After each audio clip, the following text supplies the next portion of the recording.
Hello, world. My sister-in-law, Ako, sent me a message to see if I wanted to film a not-so-famous dance festival in Shibuya. I'm sure lots of you know Shibuya, where the so-called busiest pedestrian intersection in the world is located.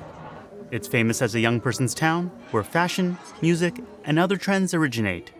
And while Shibuya is world famous, the festival my sister-in-law wanted me to film is in fact not famous.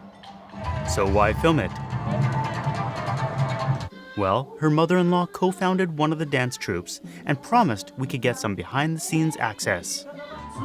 You're watching this, so obviously I said yes.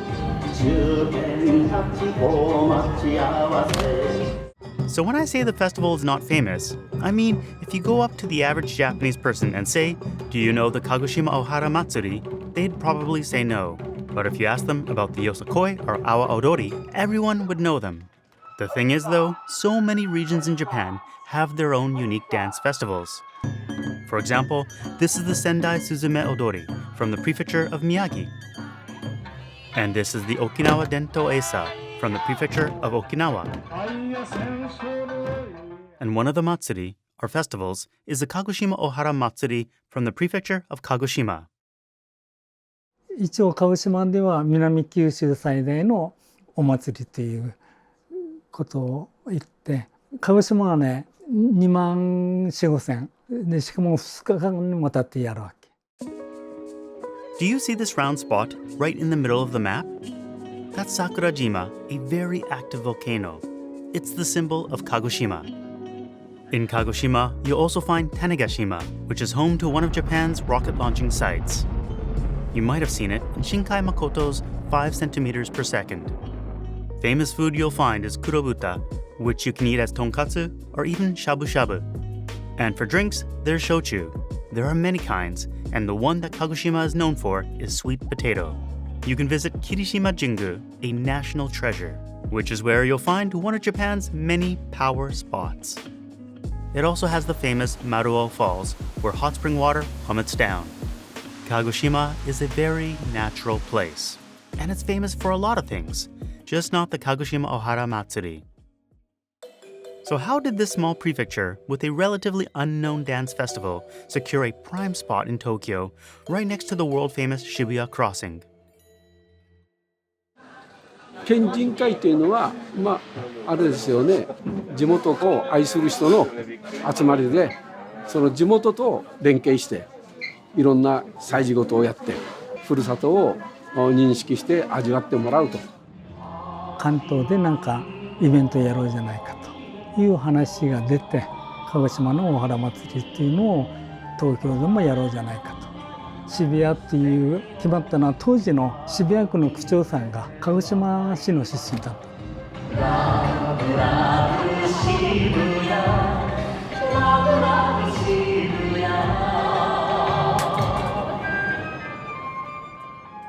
So a lot of people moved from smaller villages, towns, and cities to the big ones, like Osaka or Tokyo. But they missed their hometowns and created these hometown associations, which put on festivals like this to celebrate and remember where they come from. At the Shibuya Kagoshima Ohara Matsuri, there are all these different teams with different costumes, yet they are all dancing to the same music and in fact are using the same movements. And the songs are on repeat, so you'll hear the same songs all day. I wondered why this was, and that's when I learned that this is actually a dance competition. 踊った後の審査委員会を開催して先生方がそれぞれ決めるんですよね。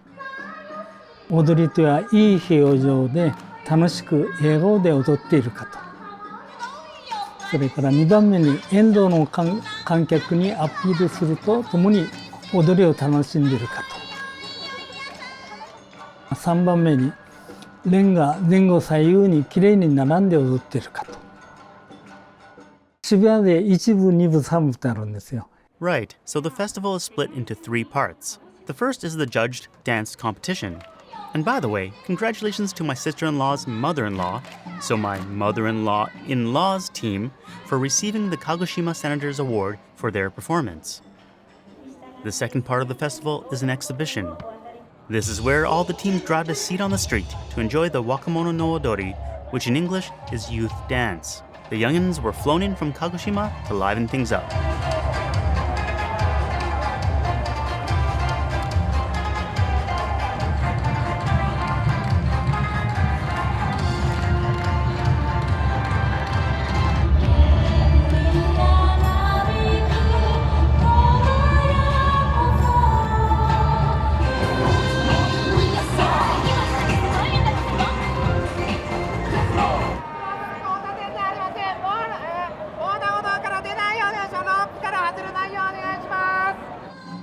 The third part of the festival is free participation, where the points don't matter.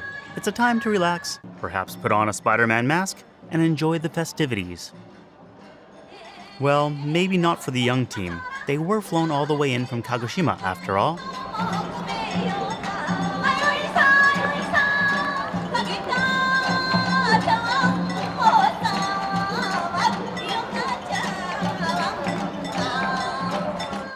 Another group flown in was the Kagoshima city mascot and his idols, who performed the dances with the exact skill I would have.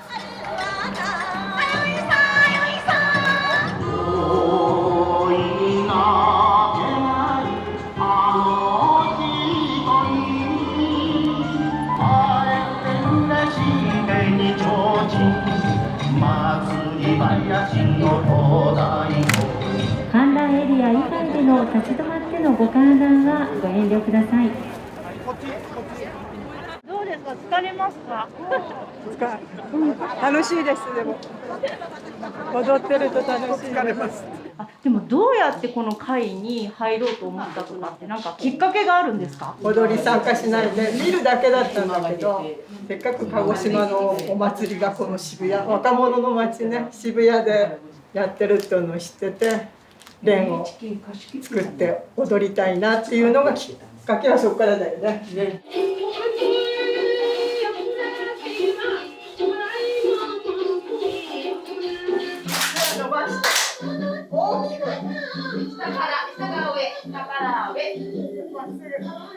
やっぱりみんな東京出てくると田舎の人が懐かしくて、鹿児島弁でとかそういうのが普通に出てくるしね、もうまた童心に帰るっていうかね、特にもうほんと九州の人は強いのかもね。ふるさと愛が強いよね。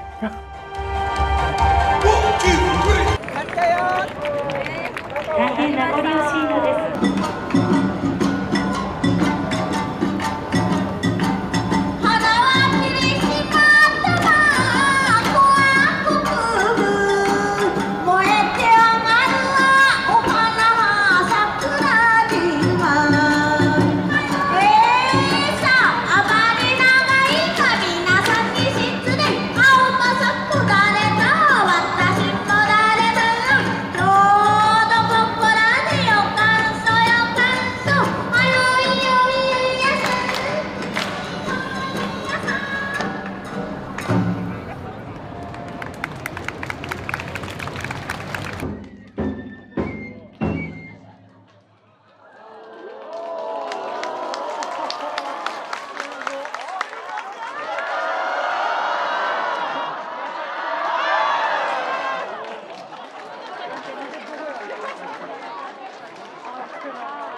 Thanks for watching. See you next time. Peace.